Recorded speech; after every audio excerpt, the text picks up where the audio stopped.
तो welcome back. आज हम स्टार्ट करने लगे हैं एक्सरसाइज 4A का क्वेश्चन नंबर 11।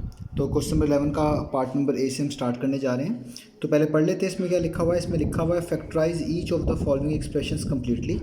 ये नीचे ए से लेकर एफ तक जितने भी एक्सप्रेशंस लिखी हुई हैं हमने इसको फैक्टराइज करके दिखाना है। फैक्टराइज का मतलब है इसको हमने इस तरह ब्रेक करना है कि ये product of two algebraic expressions में तब्दील हो जाए, यानी दो अलजेब्राइक एक्सप्रेशंस बन जाए, उनका प्रोडक्ट बन जाए, उन दोनों को मल्टीप्लाई करें तो आपको वापस ये मिले। इसके अलावा आप ये भी कह सकते हैं फैक्टराइजेशन को कहते हैं बेसिकली किसी भी अलजेब्राइक एक्सप्रेशंस को रिड्यूस करना, उसको सिंगल या प्रोडक्ट की फॉर्म में रिड्यूस करना भी फैक्टराइजेशन कहलाता है। तो आइए देखते हैं हम इसका पार्ट नंबर 1 इस तरह करने जा रहे हैं। आइए स्टार्ट करते हैं। तो पार्ट नंबर ए मैंने यहाँ पे लिख लिया है। आपको पार्ट नंबर ए करने के लिए चैप्टर नंबर 3 को लाजमी देख लेना चाहिए, क्योंकि चैप्टर नंबर 3 में जो प्रोसेस जो मेथड हमने यूज़ किया है वही मेथड हम यहाँ पे भी इस्तेमाल करेंगे इसको सॉल्व करने के लिए। और वो मेथड था मिडिल टर्म स्प्लिटिंग मेथड। तो वो खास मेथड हमने यूज़ किया था फैक्टराइजेशन करने के लिए, तो यहाँ पर भी मैं वही अप्लाई करने लगा हूँ। तो अगर किसी को कुछ इसमें इशूज़ रह जाएँ तो वो चैप्टर नंबर 3 को अच्छे से पहले कर ले, उसके बाद ये क्वेश्चन करे तो उसके लिए और आसानी होगी। तो उस मेथड में जिसका नाम है मिडिल टर्म स्प्लिटिंग मेथड, हम क्या करते थे कि जो भी यहाँ पे फर्स्ट में लिखा होता था जिसकी डिग्री 2 होती थी या जिसका एक्सपोनेंट 2 होता था वेरिएबल के साथ, उसके साथ हम देखते थे कौन सा नंबर लिखा हुआ है। जैसे यहाँ पे a² लिखा हुआ है और इसके साथ लिखा हुआ है 1। जो भी नंबर लिखा होता था स्टार्ट में उसको हम लास्ट वाले नंबर से मल्टीप्लाई करवाते थे। तो यहाँ पे लिखा हुआ 1 और यहाँ पे लिखा हुआ -4, तो आप 1 को मल्टीप्लाई करवा दें -4 से तो आपको आंसर मिलेगा -4। जब हम ये करवा लेते थे तो हम बेसिकली 2 बॉक्स बनाते थे और मैं उसमें आपको बताता था कि अब आपको 2 नंबर ऐसे चाहिए होते हैं जिनको मल्टीप्लाई करने से यही नंबर यानी -4 आए, और उन्हीं 2 नंबर्स को अगर आप ऐड करें तो आपको मिडिल टर्म मिलनी चाहिए, ये सेंटर वाली टर्म मिलनी चाहिए। जो यहाँ पे +3 है तो मैं यहाँ पे लिख रहा हूँ +3, ये मिलनी चाहिए। इसी मेथड को बोलते हैं मिडिल टर्म स्प्लिटिंग मेथड और ये आपको हेल्प करता है फैक्टराइज करने में। तो जहाँ पे भी फैक्टराइज आए 3 आपके पास टर्म्स लिखी हुई हैं वो इस तरह की मैचिंग हो तो आप लोग middle term splitting method apply करते हैं। तो देखिए मुझे 2 नंबर ऐसे चाहिए जिनको मल्टीप्लाई करने से -4 आए, ये वाला नंबर, और उन्हीं 2 नंबर्स को ऐड करने से दरमियान वाला नंबर यानी +3 आए।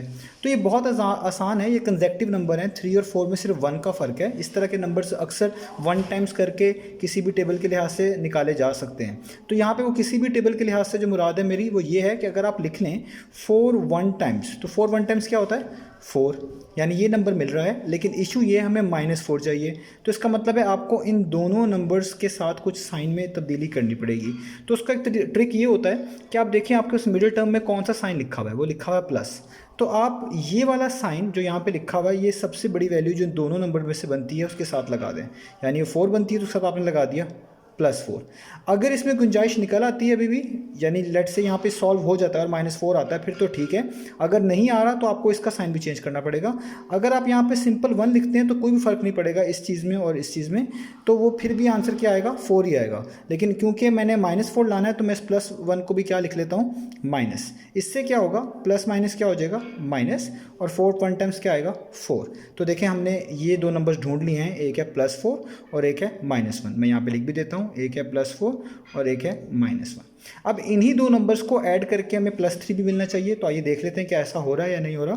तो +4 में अगर मैं प्लस करवा दूँ ये वाला नंबर यानी -1, तो ये बनता है +4 प्लस माइनस -1, वैसे 4 -1 कितना होता है 3। तो देखिए मुझे सेंटर वाला नंबर भी मिल गया। इसका मतलब वो 2 नंबर जिनको मल्टीप्लाई करने से -4 और ऐड करने से दरमियान वाला नंबर यानी +3 मिल रहा है वो है +4 और -1। तो आइए लिख लेते हैं इसको। हम लिखें कैसे, हम सबसे पहले लिखेंगे a², उसके बाद ये पहला वाला नंबर जो कि +4 है, तो यहाँ पे लिखूँगा +4 ये वाला वेरिएबल ab, उसके बाद दूसरा नंबर ये है -1, तो यहाँ पे लिखूँगा -1, फिर ये वाला ही वेरिएबल यूज़ करूँगा ab, और लास्ट वाला वैसे ही उतार लूँगा। अब आपने क्या करना है, इन 2 नंबर्स में देखना है क्या चीज़ कॉमन है। यहाँ पे a² लिखा हुआ है, यहाँ पे a की पार कुछ नहीं है यानी 1 कंसिडर की जाएगी। तो जो पार छोटी होती है उसको हम कॉमन में लेते हैं लेटर के केस में। जैसे यहाँ पे लेटर लिखा हुआ है a और इसके ऊपर पार 2 है और इसके पार 1 है, तो जो छोटी पार होगी उसको हमेशा कॉमन लेंगे। तो a की पार 1 क्या आ गया कॉमन। इसके अलावा कोई भी चीज़ में कॉमन नहीं है तो ब्रैकेट डाल लेंगे।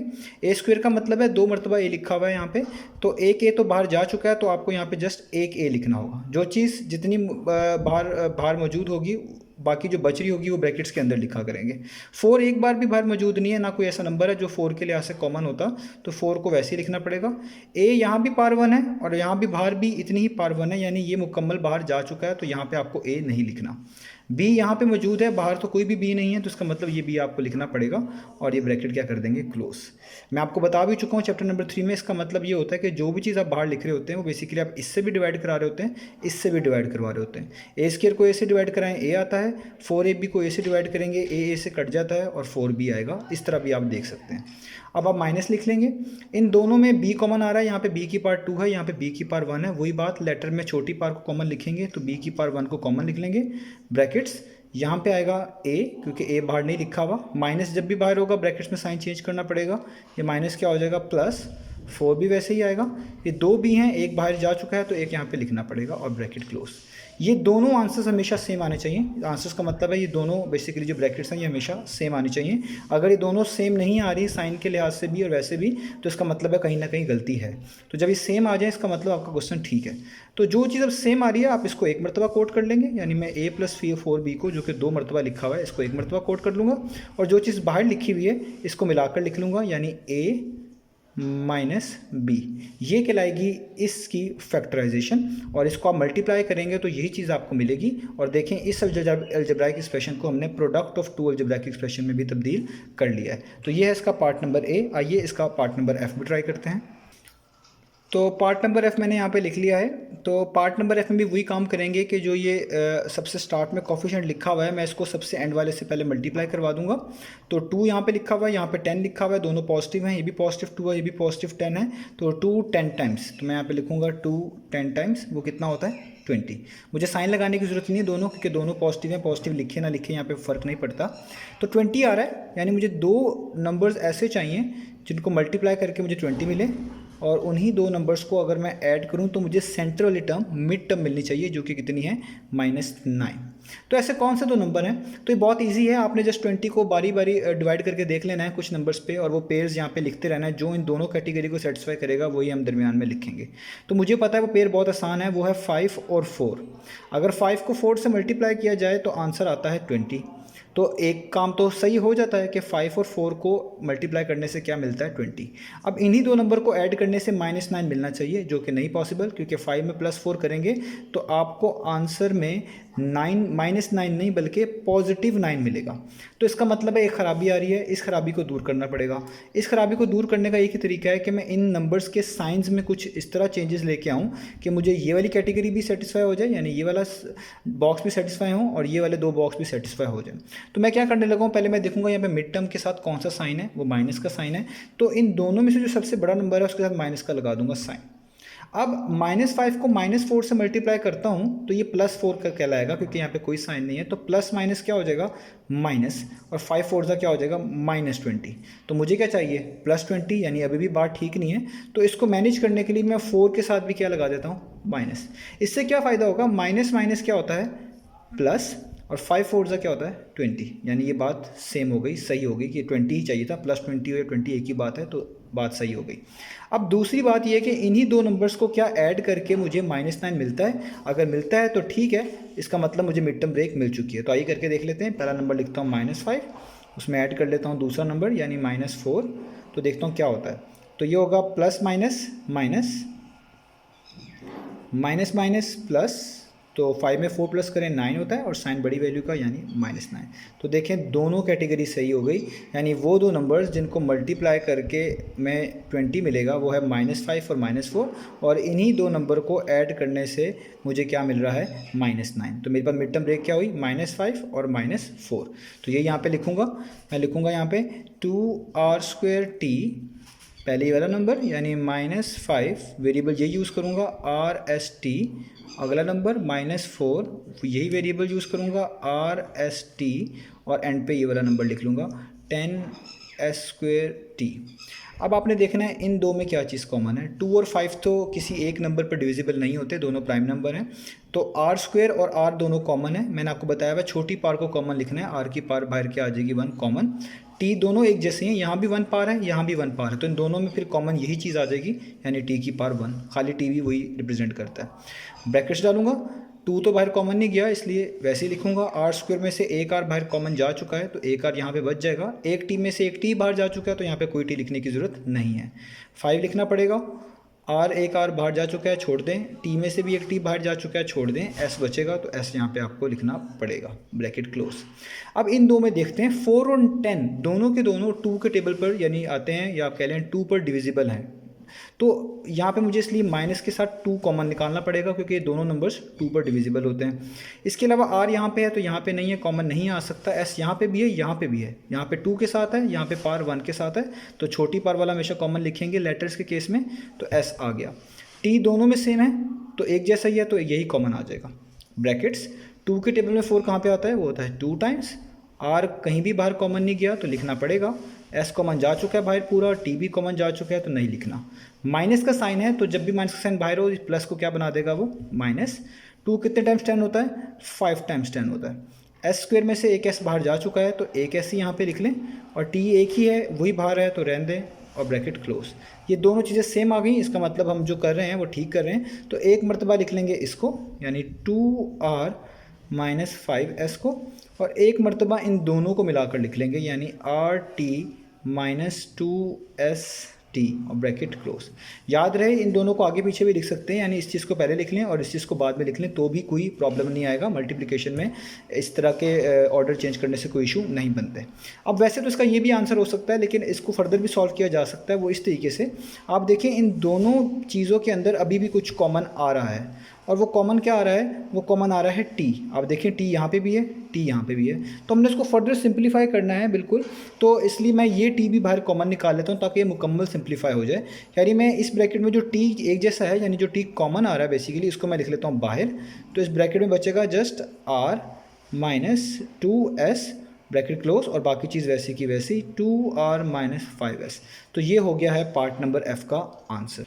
बाकी अगर आप इसके ऑर्डर में लिख लें चेंज करके तो भी ये सही कहलाएगा। यानी आप इसको ऐसे भी लिख सकते हैं, टी इसको पहले लिख लें, 2r माइनस 5s, और r माइनस 2s को बाद में लिख लें, तो भी ये दोनों के दोनों आंसर्स ही करेक्ट हैं। आप जिस तरह फॉलो करना चाहें वो आप फॉलो कर सकते हैं। तो ये है हमारे पास कहते हैं क्वेश्चन नंबर 11। इसका मैंने पार्ट नंबर ए कर दिया है, पार्ट नंबर एफ कर दिया। मैं इसका पार्ट नंबर बी भी कर देता हूँ, बाकी मैं उम्मीद करता हूँ आप लोग खुद से ट्राई करेंगे। आइए इसका एक और पार्ट देख लेते हैं। तो मैंने पार्ट नंबर डी लिख लिया है क्योंकि मुझे डी पार्ट ज़्यादा थोड़ा सा कम्प्लेक्स लग रहा है पार्ट नंबर बी से। तो मेरी कोशिश होती है वो पार्ट जो ज़रा डिफरेंट है, जो मुश्किल है, वो यहाँ पे कर दिए जाएं, और जो आसान है वो आप लोग खुद एक्टिविटी के तौर पे परफॉर्म करें। तो इसलिए मैंने यहाँ पे पार्ट नंबर डी लिख लिया है। आइए पार्ट नंबर डी को सॉल्व करते हैं। सेम प्रोसीजर फॉलो करना है बार बार। आप इन तीनों क्वेश्चन को कर लेंगे तो बाकी पार्ट आपके लिए इंशाल्लाह आसान होंगे। अगर आपको तब भी इश्यूज़ आते हैं तो आप मुझे कमेंट सेक्शन में बताएं, मैं कोशिश करूँगा कि बाकियों की वीडियोज़ भी अपलोड कर दूँ। तो वही चीज़, जो चीज़ सबसे पहले लिखी हुई एम स्क्वायर के साथ, उसके साथ जो कोफिशिएंट है 3, उसको आप लास्ट वाले से मल्टीप्लाई कर लें, वो है -12। यानी आपको 3 को मल्टीप्लाई करवाना है -12 से। तो प्लस माइनस माइनस होता है, और 3 12 टाइम्स कितना हो जाएगा, ये हो जाएगा 36। यानी आपको 2 ऐसे नंबर्स चाहिए जिनको आप मल्टीप्लाई करें तो आपको आंसर में -36 मिले, और उन्हीं 2 नंबर्स को अगर आप ऐड करें तो आपको इसकी सेंट्रल टर्म, जिसको मिड टर्म बोलते हैं, यानी -16 मिले। अब ये हमने वो 2 नंबर्स ढूंढने हैं, वो कौन से नंबर्स हैं जो कि ये चीज़ फॉलो करते हैं। तो देखें, तो अब हमें ऐसे 2 नंबर्स जो चाहिए वो है मेरे पास 18 और 2। आप ऐसे बहुत चेक कर सकते हैं, जैसे 9 4 टाइम्स भी 36 होता है, लेकिन 9 में +4 करने से कभी भी आपको 16 नहीं मिलने वाला, या साइन की मॉडिफिकेशन करने के बाद भी -16 नहीं मिलने वाला। इसलिए मैंने जो नंबर ढूंढा है वो नंबर है 18 और 2। 18 2 टाइम्स कितने होते हैं, वो होते हैं 36। अब जस्ट मुझे साइन की मॉडिफिकेशन इसमें सही करनी है, बाकी काम मेरा सारा सही हो जाएगा। मुझे चाहिए -36, तो यानी मुझे यहाँ पे माइनस लाने के लिए इन 2 में से किसी एक के साथ, या हो सके तो किसी 2 के साथ ही साइन में चेंजेस लानी पड़ेंगी। यहाँ पे क्योंकि मिडिल टर्म के साथ माइनस का साइन है, तो इन दोनों में से जो सबसे बड़ी वैल्यू है मैं उसके साथ माइनस का साइन लगा लेता हूँ, और देखता हूँ क्या इतने से इस एक साइन चेंज करने से मेरा काम चल जाता है। तो आप देखिए वो ओके हो जाएगा, क्योंकि यहाँ पे +2 है और यहाँ पे माइनस है, तो प्लस माइनस माइनस, तो यहाँ पे लगाना पड़ेगा माइनस, और 18 2 टाइम्स कितना हो गया, 36। यानी अगर जस्ट 18 के साथ माइनस लगा दी जाए तो जो पहले वाला स्टेप है ये क्लियर हो जाता है। अब अगर यही 2 नंबर ऐड करने के बाद -16 मुझे दे देते हैं तो मुझे मिड टर्म ब्रेक मिल चुकी है। यानी मैं अगर लिख के लिखूँ -18 में प्लस करूँ ये वाला नंबर यानी 2, तो आपको पता है प्लस माइनस क्या होता है, माइनस। 18 में से 2 माइनस करेंगे 16 आएगा, साइन बड़ी वैल्यू का, तो -16, यानी ये भी काम ठीक हो गया। यानी वो 2 नंबर्स जो हमें चाहिए वो हैं -18 और 2 यहाँ पे भी, और यही 2 नंबर्स आपको प्लस करने के बाद -16 भी दे रहे हैं। तो आइए लिख लेते हैं। तो मैं इसमें लिख लूँगा 3m² सबसे पहले ये वाला नंबर यानी -18 और आगे वही वेरिएबल यूज़ करूँगा जो यहाँ पे हैं mn, आगे प्लस है, यहाँ पे प्लस ही लिखा हुआ है तो +2 ही यूज़ करना पड़ेगा mn, और लास्ट में यूज़ करना पड़ेगा 12n²। इन दोनों में से ये दोनों 3 और 18 3 के टेबल पर आते हैं यानी 3 पर डिविजिबल हैं, तो 3 तो कॉमन आएगा ही आएगा। m² और m में से जो छोटी पावर है लेटर में वो वाली चीज़ कॉमन निकालते हैं यानी m की पावर 1 कॉमन आएगा, और कुछ भी कॉमन नहीं आ रहा तो ब्रैकेट लगाना पड़ेगा। 3 1 टाइम्स 3 होता है तो यहाँ पे 1 लिखने की ज़रूरत नहीं है, लिख भी दें तो ठीक है। m² में से एक m बाहर है तो एक ही यहाँ पे लिखना पड़ेगा, -3 6 टाइम्स 18 होता है तो 6 को तो लिखना पड़ेगा। m एक ही है वो बाहर है, ठीक है, n कोई भी नहीं है बाहर तो ये यहाँ पे लिखना पड़ेगा यानी m-6n आ जाएगा। इधर प्लस लिखना पड़ेगा। 2 और 12 दोनों 2 पर डिविजिबल हैं यानी 2 के टेबल में आते हैं तो आपको 2 कॉमन निकालना पड़ेगा। n भी यहाँ पे भी है, n² यहाँ पे, इन दोनों में छोटी पावर है वो कॉमन लेंगे यानी n की पावर 1 कॉमन आ जाएगा। ब्रैकेट्स 2 तो बाहर आ चुका है, 2 1 टाइम्स 2 होता है, यहाँ पे 1 लिखने की ज़रूरत नहीं होती। m आपको लिखना पड़ेगा क्योंकि m बाहर मौजूद नहीं है यहाँ पे, -2 6 टाइम्स क्या होता है 12, और n² में से एक n बाहर है तो एक n यहाँ पे आपको लिखना पड़ेगा। तो आप देखें दोनों फिर से सेम आ गए, इसका मतलब आप सही कर रहे हैं। एक मरतबा आप लिख लेंगे ये चीज़ यानी 3m + 2n, ये जो ब्रैकेट्स के बाहर लिखी होती है इनको मिलाकर लिख लें, और एक मरतबा जो चीज़ सेम आ रही है इसको लिख लें m-6n। तो ये है इसका आंसर। आप इस चीज़ को पहले लिख लें और इसको बाद में लिख लें तो भी जो है आपके पास आंसर ठीक ही कहलाएगा। तो ये हो गए हैं हमारे पास इसके 3 पार्ट। तो मैं पार्ट नंबर ई भी देख रहा हूँ कि उसमें भी थोड़ी सी कम्प्लेक्सिटी आ सकती है, तो मैं चाह रहा हूँ वो भी यहाँ पे कर दूँ। तो आइए पार्ट नंबर ई भी जल्दी से देख लेते हैं। तो पार्ट नंबर ई भी मैंने यहाँ पे लिख लिया है, आइए इसको भी सॉल्व कर लेते हैं। तो देखें ये पार्ट मैंने इसलिए यहाँ पे लिखा है क्योंकि इसमें एक चीज़ न्यू है तो मैंने कहा वो भी बता दूँ। आप जब भी ये क्वेश्चंस को सॉल्व करने लगेंगे आपने बिल्कुल पहले नंबर को लास्ट वाले नंबर से मल्टीप्लाई करके सॉल्व करना नहीं स्टार्ट कर देना। कुछ केसेस में आपने देख लेना है कि कहीं कुछ कॉमन तो नहीं आ रहा। अगर कॉमन आ रहा है तो पहले कॉमन को आपने सेपरेट कर लेना है, उसके बाद आपने बाकी प्रोसेस करना है। तो ये पार्ट मैंने इसीलिए लिखा है कि इसमें कॉमन आ रहा है। आप नोटिस करें यहाँ पे 3 लिखा हुआ है, यहाँ पे 15 लिखा हुआ है, यहाँ पे 18 लिखा हुआ है। ये तीनों के तीनों नंबर 3 पर डिविजिबल हैं यानी इसका मतलब है इसमें 3 कॉमन है। इसके अलावा और कोई चीज़ कॉमन नहीं आ रही, अगर आ रही हो तो बेहतर है आप उसको कॉमन को सॉर्ट आउट कर लें। तो 3 कॉमन होने की वजह से मुझे यहाँ पे पहले 3 को बाहर लिखना पड़ेगा, ब्रैकेट्स लगानी पड़ेंगी। 3 1 टाइम्स 3 होता है 1 लिख लें, p² वैसे ही आएगा। 3 5 टाइम्स 15 होता है 5 लिख लें, pq वैसे ही आएगा। और 3 6 टाइम्स 18 होते हैं तो 6 लिख लें, और q² वैसे ही आएगा और ब्रैकेट क्लोज। तो इसका मतलब ये है कि जब भी आप इस तरह के सवाल कर रहे हो अगर कॉमन मौजूद हो तो पहले निकाल लें, अगर नहीं है मौजूद तो ठीक है फिर आप फर्दर स्टेप पे जाएं जो भी हम करेंगे। तो अब इस 3 को आपने बाहर ही रहने देना है और यहाँ पे वही प्रोसेस फॉलो करना है जो हम करते आ रहे हैं, यानी जो चीज़ स्क्वायर के साथ लिखी हुई है p² के साथ यानी उसका कोफिशिएंट 1, उसको मल्टीप्लाई कराएंगे लास्ट वाले नंबर से यानी 6 से। तो 1 को पॉजिटिव 6 से मल्टीप्लाई करेंगे तो 6 ही आएगा। यानी आपको 2 नंबर्स ऐसे चाहिए जिनको अगर आप मल्टीप्लाई करें तो आपको ये वाला नंबर 6 मिले, और उन्हीं 2 नंबर्स को अगर आप ऐड करें तो आपको सेंट्रल वाला नंबर यानी 5 मिले। तो बहुत आसान है ये 2 नंबर्स, वो होते हैं 3 और 2, क्योंकि 3 2 टाइम्स कितना होता है 6, और 3 और 2 को अगर आप ऐड भी कर दें तो वो कितना बनता है 5। तो मिड टर्म ब्रेक बहुत आसानी से मिल गई। आप इसको लिख लें p², 1 p² भी लिख सकते हैं। पहले लिखेंगे 3 pq प्लस उसके बाद लिखेंगे दूसरा नंबर 2 pq और एंड पे लास्ट वाला नंबर यानी 6q² और ब्रैकेट क्लोज। अब यहाँ पे जो 3 है वो बाहर वैसे ही आ जाएगा।